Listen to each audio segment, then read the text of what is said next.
Terima kasih. Assalamualaikum warahmatullahi wabarakatuh. Waalaikumsalam. Selamat sore, salam sejahtera untuk kita semuanya, salam sehat. Saya langsung saja untuk efisiensi waktu.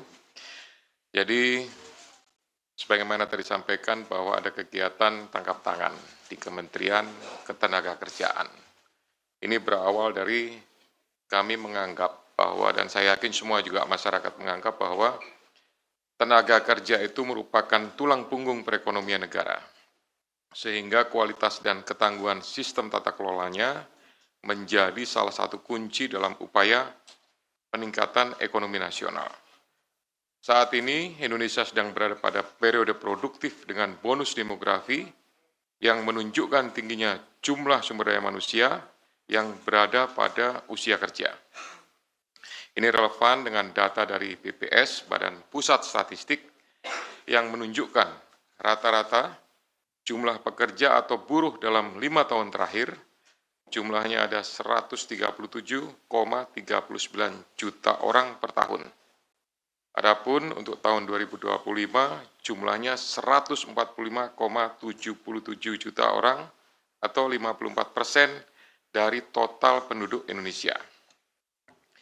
Dari populasi tersebut, tenaga kerja atau buruh pada bidang dan spesifikasi pekerjaan tertentu itu diwajibkan memiliki sertifikasi K3, keselamatan dan kesehatan kerja, dalam rangka menciptakan lingkungan kerja yang aman, sehat, dan nyaman sehingga meningkatkan produktivitas para pekerja. Adapun pengukuran dan pengendalian lingkungan kerja harus dilakukan oleh personil K3 bidang lingkungan kerja yang memiliki sertifikasi, kompetensi, dan lisensi K3.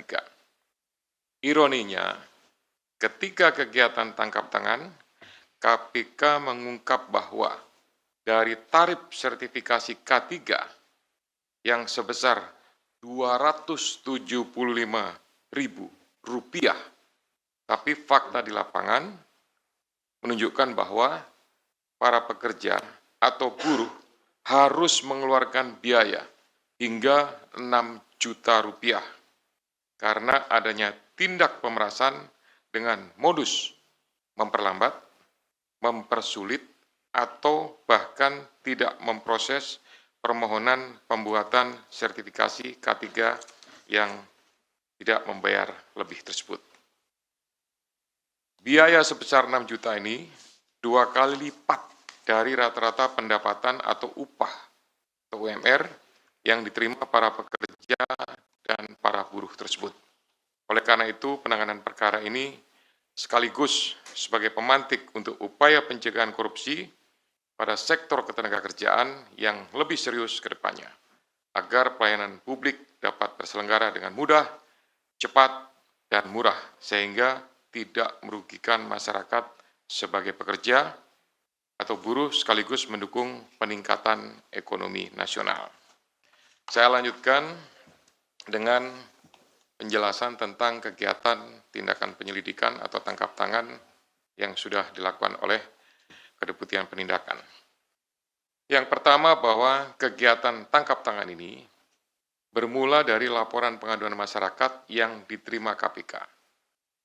Hal ini sekaligus sebagai bentuk kontribusi konkret dan dukungan publik dalam pemberantasan korupsi. Dari informasi yang dihimpun tersebut, pada hari Rabu dan Kamis, tanggal 20 dan 21 Agustus, tim KPK kemudian bergerak secara paralel di beberapa lokasi di wilayah Jakarta dan mengamankan sejumlah 14 orang, yaitu Saudara IBM, selaku Koordinator Bidang Kelembagaan dan Personil K3 tahun 2022 sampai dengan 2025. Kemudian GAH atau GAH, Koordinator Bidang Pengujian dan Evaluasi Kompetensi Keselamatan Kerja tahun 2022 sampai dengan saat ini.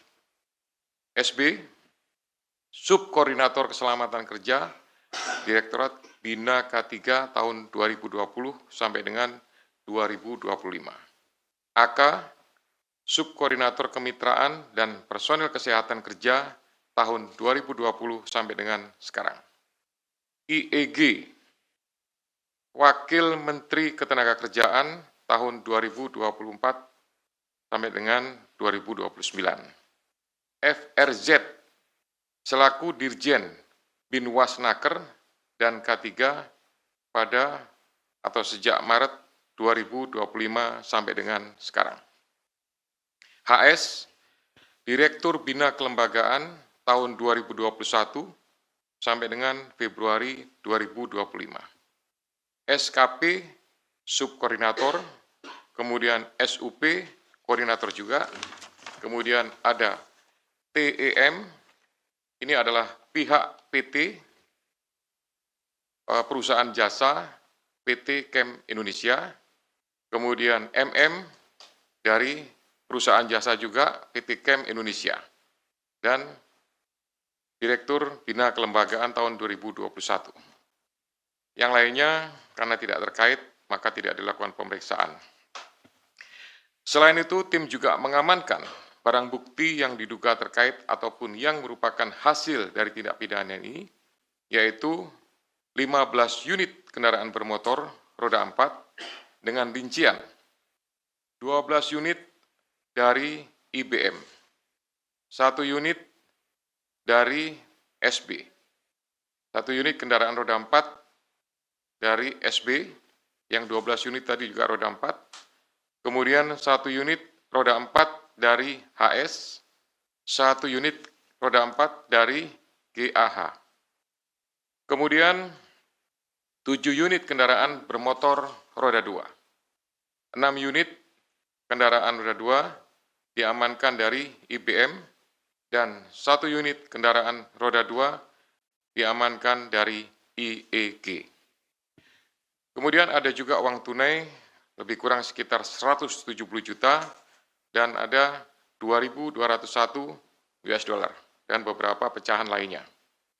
Barang bukti tersebut dari pihak-pihak yang diamankan dalam kegiatan tangkap tangan ini jumlahnya cukup banyak dan mempunyai nilai yang cukup tinggi. Hal ini relevan bahwa praktik dugaan pemerasan ini sudah terjadi sejak beberapa periode waktu sebelumnya, diperkirakan dari tahun 2019 sampai dengan saat ini. Adapun konstruksi perkaranya, atas penerimaan uang dari selisih antara yang dibayarkan oleh para pihak yang mengurus penerbitan sertifikat K3 kepada perusahaan jasa K3 atau PJK3 dengan biaya yang seharusnya sesuai dengan tarif PNBP, kemudian uang tersebut mengalir ke beberapa pihak, yaitu sejumlah 81 miliar. Dengan rincian, nanti akan didetailkan. Pada tahun 2019 sampai dengan 2024, IBM diduga menerima aliran uang sejumlah 69 miliar melalui perantara.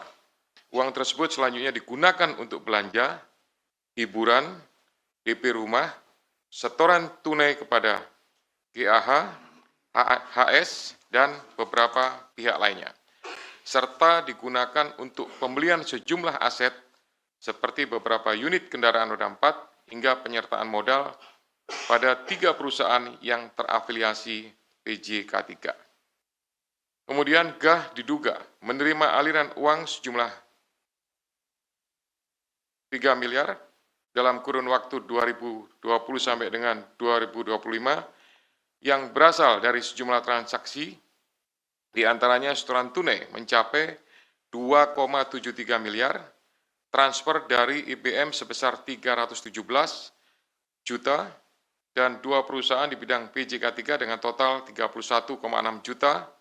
Uang tersebut digunakan GAH untuk keperluan pribadi, dibelikan aset dalam bentuk pembelian 1 unit kendaraan roda 4, sekitar 500 juta, dan transfer kepada pihak lainnya senilai 2,53 miliar. Kemudian SB diduga menerima aliran dana sejumlah 3,5 miliar pada kurun waktu 2020 sampai dengan 2025 yang diterimanya dari sekitar 80 perusahaan di bidang PJK3.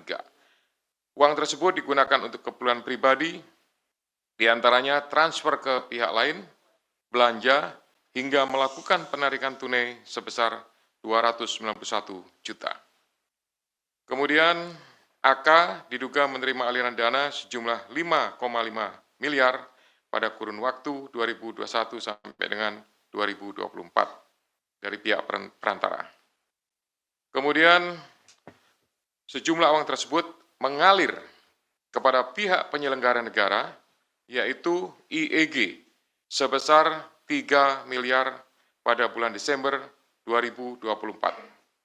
Kemudian FAH dan HR sebesar 50 juta per minggu. HS lebih dari 1,5 miliar selama kurun waktu 2021 sampai dengan 2024, serta CFH berupa 1 unit kendaraan roda 4. Sehingga dalam perkara ini, pihak-pihak yang diduga menerima aliran uang dari PJK 3 adalah IBM, kemudian KAH, SB, AK, IEG, FRZ, CFH, HS. KPK selanjutnya melakukan pemeriksaan secara intensif dan telah menemukan sekurang-kurangnya 2 alat bukti yang cukup. KPK kemudian menaikkan perkara ini ke tahap penyidikan dengan menetapkan 11 orang sebagai tersangka, yakni IBM, kemudian KAH, SB, AK, IEG, FRZ, HS, SKP, SUP, TEM, dan MM. KPK selanjutnya melakukan penahanan terhadap para tersangka untuk 20 hari pertama terhitung tanggal 22 Agustus sampai dengan 10 September 2025 di Rumah Tahanan Cabang KPK Gedung Merah Putih. Atas perbuatannya, para tersangka dipersangkakan pasal 12 huruf E dan atau pasal 12 huruf B besar Undang-Undang Nomor 31 Tahun 1999 tentang Pemberantasan Tindak Pidana Korupsi, sebagaimana telah diubah dengan Undang-Undang Nomor 20 Tahun 2001 Yunto Pasal 64 Ayat 1 KUHP, Yunto Pasal 55 Ayat 1 ke 1 KUHP.